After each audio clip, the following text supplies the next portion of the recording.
Hi, my name is David Gilson. I'm Lettings Director at College and County, and I was supposed to be joined today, so I only actually found out I was doing this a few days ago. I was supposed to be joined today by Chris London, who Chris is both a landlord of ours, but he's also an associate partner at St James's Place, so he was going to be giving you a little bit of an aspect on financially planning for investing in the market. What I'm going to be talking about, we've helped lots of clients over the last few years take the first steps towards investing in property and trying to find suitable investments based on their particular criteria. I'm going to talk about the current political climate, what you need to be aware of as a potential investor or as a landlord, which a lot of people still aren't. I'm going to explain why I think Oxford's still a great opportunity for investment and why, despite all of this, I think it's still a brilliant time to be looking to buy in Oxford. And I'm going to explain how we can help, how we can help that process. So, a government against buy-to-let. This is certainly an opinion that a lot of people have at the moment. At the start of the last general election, there was no indication that landlords really were going to be targeted for tax increases and changes. However, there has been quite a few quite substantial changes which have affected the way people investing are taxed. The most recently, at the start of this month, if you're investing in a buy-to-let property or a second home, you pay a 3% increase in stamp duty against a first-time buyer or someone buying it as their family home. This is to try and even the playing field. I think probably in places, cheaper markets where house prices aren't going up at the speed at which they're going up in Oxford, it could have quite a big effect if you're buying an investment property and you realise that suddenly, if you're paying 3% more than the person next door, if the market doesn't increase, you're potentially losing 3% because when you come down to sell it, you're not going to make that money back. Whereas in a market where you're banking on potential long-term capital uplift, and realistically in Oxford most people do, it may be stupid, but a lot of people do, kind of with the history that's the last 5 years have shown, most people invest thinking, I'm going to get 4, I'm going to get 5% minimum capital uplift over the next year. So if you've got that train of thought, you're very likely to be put off by a 3% increase in cost because that's very easily lost. I think it's likely to cause a kind of stagnant market for the next couple of months, but I'm sure when we get through to the summer, it will be forgotten that's been brought in at all. Also, the changes in allowance for furnished properties for fair wear and tear. This was initially there to try and even the playing field, to try and make landlords want to offer properties furnished, because obviously young tenants who starting out renting away from home, they ideally want a furnished property, and by putting the 10% allowance for furnished properties and fair wear and tear, this kind of encouraged landlords to go down that route, whereas that's now being removed, which again isn't necessarily going to improve the market for people looking to buy. It might just mean that there's more unfurnished properties on the market because there's no real incentive for landlords to offer them furnished anymore. The changes to capital gains tax that came in the last budget, they do not apply to residential property. So again, it's not really affecting landlords. They were deliberately kind of avoiding improving that. And the most controversial and the most sort of badly received change is the changes to the tax on tax relief on mortgage interest payments. At the moment, you get your rent in. If you've got an interest-only mortgage, you can take your interest-only mortgage off that amount and you pay tax on the remaining sum that you have left. Over the next 4 years, it's being phased in 25% chunks. At the end of that period of time, so by 2020, you will pay tax on the full amount, even if the vast majority of that is going straight to your mortgage lender. Which again, on the surface, all of this information, you're probably thinking, how is he going to turn this around and start talking about why you should invest? This is all very negative.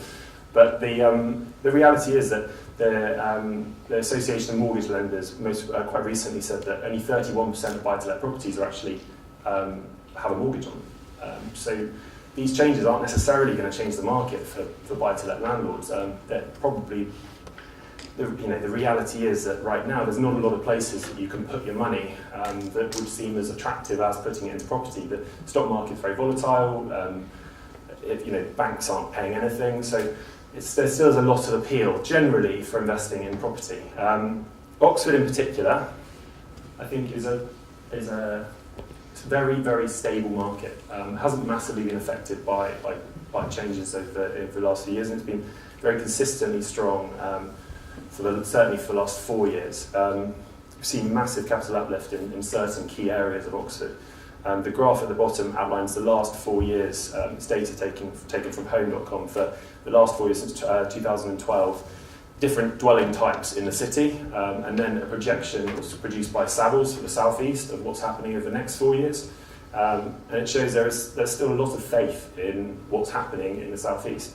And the changes that have come in, although they may affect, to be honest, cheaper sort of outside of London cities, I think the key markets like Oxford, the reality is that nothing's changed. There's still going to be a massive shortage of supply of good quality housing stock, and there's still a lot of really great tenants in Oxford. That's the beauty of this city as a place to invest, is that you've got a surplus of brilliant tenants. You know, the hospitals, the universities. There's a lot of great people to put in your property, and there's a real shortage of good quality accommodation. So it's not a particularly exciting city as far as yield. You know, your yields will probably be low compared to investing in Manchester or anywhere like that. You can get 10%. You can get a much stronger yields. In Oxford, people are happily buying at 4.5%, 5% now. And even that's dropping by 0.5% probably year on year as time goes by. But for long-term capital uplift and for a stable investment, Oxford has still got an awful lot going for it. So how can we help? We, as I said, we're a letting specialist agency. We don't have a sales department at all. So over the last sort of 4 or 5 years, I've worked with a lot of people that are looking to invest in the city, and I'm able to offer completely impartial advice. I know the market well. It's a really nice market because it's quite small, so you can get to know it very quickly. You know, realistically, if you search on Rightmove for Oxford, there's probably about 22 properties that have been listed today. If you're doing that every day, you very quickly build up a picture of what the market's like.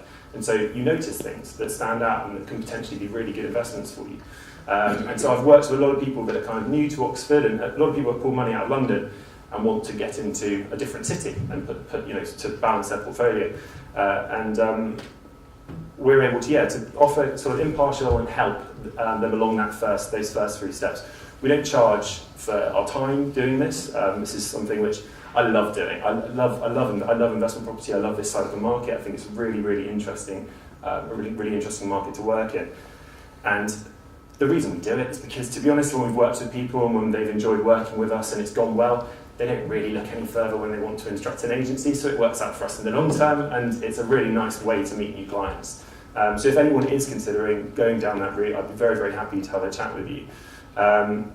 Just a quick example. So this was a property which was purchased in East Oxford last summer, so in June 2015. The client did a nice refurb on it. She spent about 80,000 on doing it up. She bought it for 430,000. She had it revalued 4 months later at 675,000 because we lined up a new tenancy agreement in there at 2,750 per calendar month. So it was valued at 4.9% yield, which is kind of average. That's what a lot of sales agents are valuing on at the moment. So there are still opportunities like this. They're a lot rarer than they used to be, and there's a lot of people wanting to buy and a lot of people wanting to get in on the market. But hopefully through partnering with someone like ourselves, we can try and get you to the front of the queue and try and get you, the sort of the ones that people might be missing out on. At this moment, I think Chris was going to step up. I would struggle my way through his slides, but to be honest, I think he might be a little bit beyond me. So I'll leave it at that, and thank you very much.